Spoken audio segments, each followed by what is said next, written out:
like football, baby.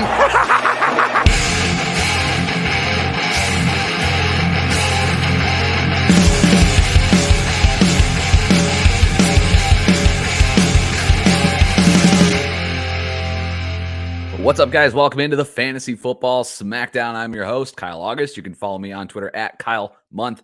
And it's a semifinals, week 16, and we're looking for that championship berth. It's been a crazy week already, just like it was last week. No games moved as of now. I'm recording this prior to the Thursday Night Football game. Not doing this live, though, due to some scheduling conflicts. Wasn't able to do it live, so hopefully all you guys have a great Christmas. Enjoy the holidays. Stay safe, and let's win some games. I'll be back later on this week on Saturday, YouTube only, waiver wire sniping. And then next week, week 17, yes, that's championship week now in the fantasy landscape. I'll be back on Tuesday with a normal waiver wire show. Thursday will be another live show for championship week, taking your start sit questions. And that'll be that. That'll be a wrap on the fantasy season. So this upcoming Saturday is the last waiver wire sniping for the championship game. So with that, I'm going to mix this up just a little bit since I wasn't able to do a live show. What I'm going to do is, instead of highlighting just one start and one sit at each position, I'm going to do a quick overview start sit of every game in week 16. So outside of the Thursday Night Football game, which is happening as of pretty much recording this, you guys already heard that already because this is releasing on Friday. So going to run through this every game from week 16. A lot of this obviously subject to change as we get more news on injuries and COVID protocols throughout the weekend. But on Christmas Day, let's get this thing started. We have the Browns and the Packers. On the Brown side of the football, the only player that I want to play is Nick Chubb. Outside of that, Jarvis Landry should be activated by the time that game starts, as should Baker Mayfield. But those are guys that you should look to avoid. Jarvis Landry would be a desperation wide receiver 3 for me. Nick Chubb's the only player you want on that Cleveland side of the ball. On the Green Bay side, the usual suspects, Aaron Rodgers and Devontae Adams, are obviously tops at their position. You could play Aaron Rodgers with confidence in this matchup. Aaron Jones is also a guy that I'm starting as a low-end RB1, high-end running back 2, and Dylan would be a low-end running back 2 for me. Outside of that, Allen Lazard could be a flex option in deeper PPR leagues if MVS is still out due to COVID protocol. So stay up to date on that. The second matchup, the night game on Christmas, is the Colts and the Cardinals. On the Colts side of the ball, obviously, JT, don't even need to talk about it, but Michael Pittman's still wide receiver 2. I know he's been a little bit down as of late. Getting ejected in the third quarter of their last game didn't help his case either, but I'm still back in on him as a wide receiver 2. I think you can start him with confidence there. On the Carson Wentz is a low-end QB2. Again, you shouldn't start him in 1 QB leagues. On the other side of the ball, the struggling Arizona Cardinals offense is also very much banged up. Kyler Murray's still a must-start due to his upside. But I think you got to dial back expectations on him. But what are you going to do? You got to play him. The running backs, it sounds like James Conner is going to be a go, which means both these running backs for me are running back 2s. I'm a little bit nervous on Conner, but with it being a Saturday game, you're going to know pretty early, obviously, that he's active or not, and then you can make the pivot if you need. Chase Edmonds, unless Conner is inactive, I don't really feel great about starting either of these guys for the upside there. If I had to pick one, I'm actually going to lean Chase Edmonds just due to Conner putting in no practice this week. The wide receivers, AJ Green and Christian Kirk, are wide receiver 3s. Outside of that, Rondell Moore's banged up. No thank you. And Zach Ertz is a start. Moving on to the Sunday games, Detroit and Atlanta. Pay attention to DeAndre Swift's status. If he's active, I think you plug him and play him. They've been sitting on him long enough. I think he should be good to go if they make him active. They obviously have nothing to play for. If Swift was inactive, Jamal Williams, I think, over Reynolds as a flex option at the running back spot. But pay attention as well to this offense. Jared Goff is currently on COVID IR. So if he misses this game, I don't feel good about any other option besides the running backs or an Amon-Ra St. Brown in a PPR league. If Goff was out, he's a low end 3. If Goff was back, I feel a lot better, but pay attention to that status. On the Atlanta side of the ball, it's Cordero Patterson and Russell Gage. Those guys are must starts for me. Kyle Pitts is a low end tight end 1. But outside of that, I think you can get away from this Falcons team. Do not start Matt Ryan, for the love of God. The dude hasn't touched, even whiffed 15 fantasy points in over a month. Baltimore and Cincinnati, another one with a lot up in the air here. Is Lamar Jackson going to play or not? I think if you have both Baltimore quarterbacks, you just play, obviously, whoever's active. I think Huntley is a top 10 fantasy quarterback due to what we saw from him on the ground last week.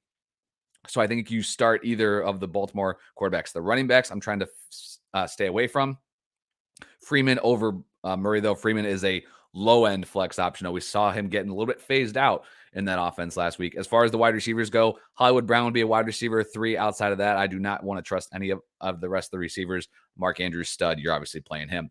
Cincinnati side of the ball, good news from Joe Mixon this week. So I think there are 4 must-start guys from the Cincinnati Bengals team. I think Burrow and Mixon are good to go, as is Jamar Chase and T. Higgins. Both of those wide receivers for me are top 15. Tyler Boyd is working his way into flex consideration in PPR leagues after what we saw the last few weeks. Uzama is a desperation tight end play. But with Kelsey on COVID IR as of right now, or missing on the COVID list, you might have to play him. So we got the next game here is the Rams and the Vikings. On the Rams side of the ball, Matthew Stafford's a must start. The running backs, it looked like the shift to Sony Michel over Darrell Henderson. I'm starting Michel as a running back too. Henderson is a low-end flex I would look to avoid until we see it. On the wide receiver side, it's Cooper Kupp. And then Van Jefferson would be my option over Odell Beckham Jr. as a low-end wide receiver 3. On the Minnesota side of the ball, Kirk Cousins is a low-end QB1. I have him right now as QB 13. So if you have to start him, I think you do that. But I wouldn't feel great about it. I do not think there's a streamer besides Huntley that I would play over Kirk Cousins, but you're going to have to wait till Sunday, obviously, to make sure Lamar is out. So pay attention to that news. The running backs, Dalvin Cook's out with COVID. Madison's in. That makes him a must-start running back, in my opinion. He's a high-end too, but I think you're going to plug him in your lineups in most cases. He's in that Ronald Jones range. We'll talk about him in a moment. The wide receivers, Justin Jackson, obviously, and good to go. Outside of that, if Thielen was active, I could start him as a wide receiver 3, but we've been playing without him the last couple weeks. Hopefully you have options there. And Conklin's a no-go for me. I'd rather play Uzama. Buffalo and New England, we can't go off anything from this last game because New England didn't throw the damn ball, and it was a struggle bus for both these teams in Buffalo. Now they're in New England. On the Bills side, Josh Allen's a must-start. Singletary would be a low-end flex option for me. He was heavily featured as far as the snap count, but there's not a lot of touchdown opportunity for him, in my opinion, in this very tough matchup. Stephon Diggs is a must-start. You're good to go there. Gabe Davis is a fade, in my opinion. I would start Tyler Boyd over Gabriel Davis as an example for a litmus test there. Dawson Knox is a must-start. On the New England side of the ball, pay attention to the status of Ramondre Stevenson. If Stevenson was inactive for whatever reason, and Harris is active after missing last week's game, Damian Harris would be a high-end RB2 for me. If they're both active, they're low-end flexes. I just don't know that you can trust that split. So pay attention to the practice reports for the Patriots.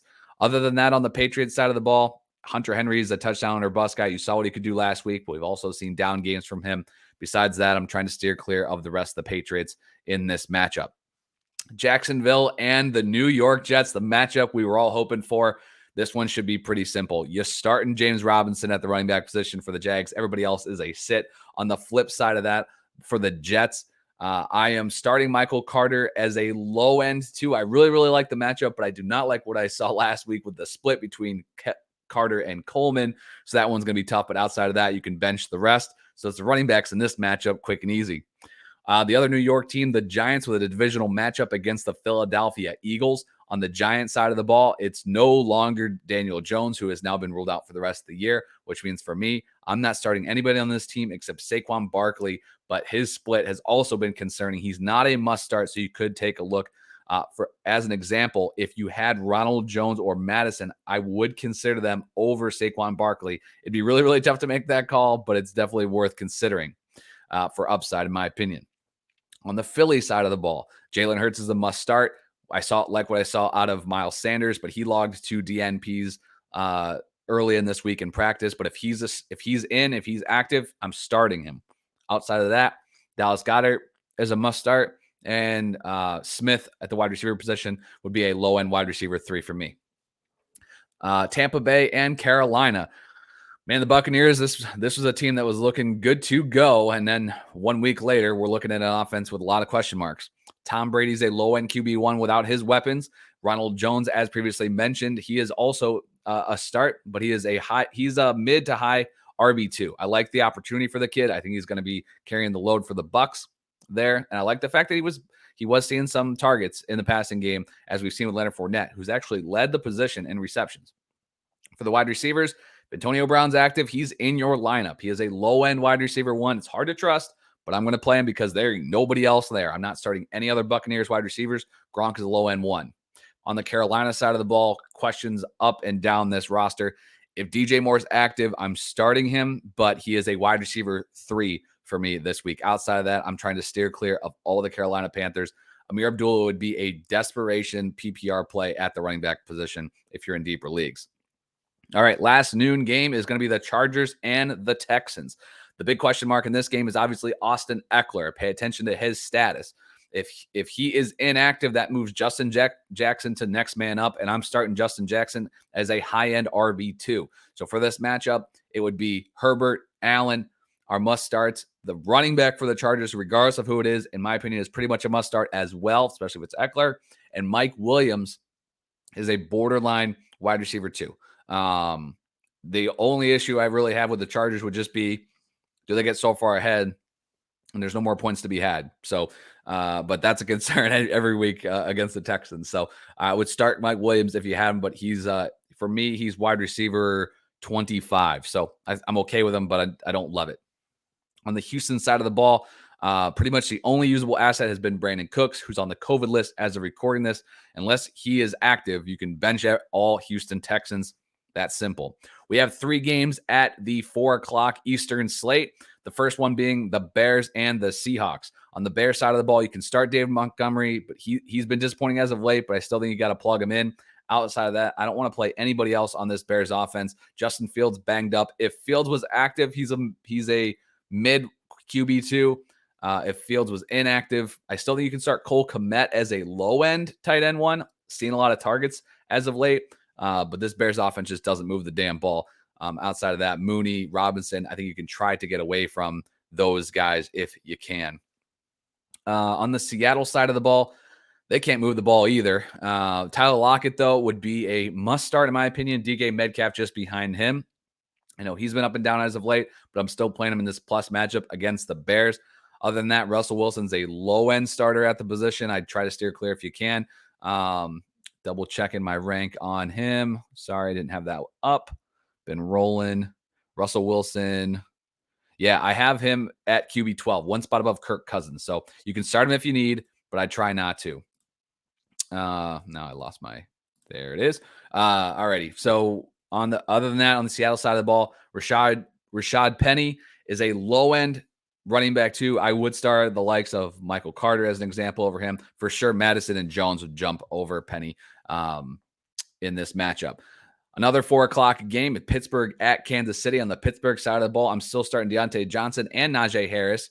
Other than that, Claypool has been seeing his snap percentage dip just a bit, so I'd be a little bit concerned for him in this matchup. He'd be the only other Steeler I would consider starting. Big Ben is a QB2. I'd play him over Fields as an example, but other than that, no thank you. On the Kansas City side of the ball, lots of question marks as of today, recording this, with Tyreek Hill and Travis Kelce on the COVID list. Mahomes is still a start, but without those guys, I think he moves to a low-end QB1. I'm not sure how you'd get away from him necessarily, but maybe if you had Huntley, I guess. But the only way I would consider benching Mahomes is if both Kelce and Tyreek Hill are both out for this game. So stay tuned into the news there. CEH and Darrell Williams are fine starts. They're being split in time. You know what it is there. So you can take a shot on both of those guys as running back 2s. But other than that, if Kelce and Hill are out, I don't want to start anybody else in this game for the Chiefs as in the receiving positions. The last 3:00 or 4:00 game, Eastern time, Denver and Vegas. On the Denver side of the ball, it's looking like it's going to be Drew Lock. I'm rolling the running backs. That is it. Javonte Williams is a running back 1. He's inside my top 12, and Melvin Gordon is still a running back 2. I think both of these backs can have decent days here against the Raiders. Outside of that, no thank you, Jerry Jeudy. Cortland Sutton, you hadn't been on my roster in months. And the tight ends, I think, are low-end tight end options there. They're more in that Uzama Komet range just because they're eating into each other. On the Vegas side of the ball, again, I don't really feel confident in starting any of these guys, but Derek Carr would be a QB2. Josh Jacobs is a running back 2. I don't want to start any of the receivers, and it's not sounding good for Darren Waller, so you could just make a clean sweep of all the positions outside of Josh Jacobs in this matchup. The Sunday night game is the Washington football team versus the Dallas Cowboys. Taylor Heineke is back for the Washington football team, clearing COVID protocols. So the only guys I feel real confident starting with this would be Antonio Gibson. This is a tougher matchup, but I think he's still a start. McLaurin is a low-end wide receiver 2 for me in a tougher matchup. We saw him disappoint against this Cowboys team prior to getting knocked out, had the targets, had no receptions in that game. So that was extremely disappointing. Outside of that, Heineke is a low-end QB2 option in Superflex. Again, tough matchup, disappointed just a few weeks ago. On the Dallas side of the ball, this offense has been sputtering as of late. You still start Dak and CeeDee Lamb. Zeke is a running back 2, high-end running back 2, just because he's been finding the end zone. Pollard is a low-end running back 2 or flex. Amari Cooper is the big question mark for me. Him and Michael Gallup are kind of in the same boat. There's just not enough to go around because his offense is sputtering. Hopefully they get back on track. Cooper for me is a low-end 2. Gallup is a flex for the Dallas Cowboys. And the last matchup of Week 16 championship week is Monday Night Football, the Miami Dolphins and the New Orleans Saints. New Orleans Saints without any quarterbacks. They're starting Ian Book, the rookie. This is going to be nasty. On the Miami side of the ball, I don't really want to start too many players with confidence outside of Jalen Waddle. The running back situation is a mess, but if I had to choose between the two, I would roll Gaskin. For me, Gaskin's a flex. Duke Johnson, I don't want to even play that game. Gesicki you can play as well, but sometimes he just disappears due to his snap count there. So for me on the Miami side, Waddle for sure. Gesicki as a low-end tight end 1 option, with the running backs, mainly Gaskin being a flex. Outside of that, I try to steer clear because it is a tough matchup against a pretty decent defense there, but I think you can start Waddle. On the New Orleans side of the ball, it's Alvin Kamara, the end. I don't want to play any other games with this offense without their main starter at QB and Taysom Hill. This is a hands-off offense for me. So hopefully we'll see a little bit of Christmas magic from Alvin Kamara once again. I'd love 6 touchdowns as a Kamara owner, but with that, there you go. Every game from Week 16. Hopefully you guys found this helpful. No, it was rapid fire, super fast. But hit me up on Twitter at KyleMonth8 if you have any other start-sit questions. Be happy to answer them for you as we're heading into a big week. With that, have a good Christmas. Don't forget to catch the final of waiver wire sniping of the season on Saturday, YouTube only. I'll be back next week with the Week 17 waiver wire and start sit. You guys enjoy your holiday, and I'll catch you later on in the weekend. See ya.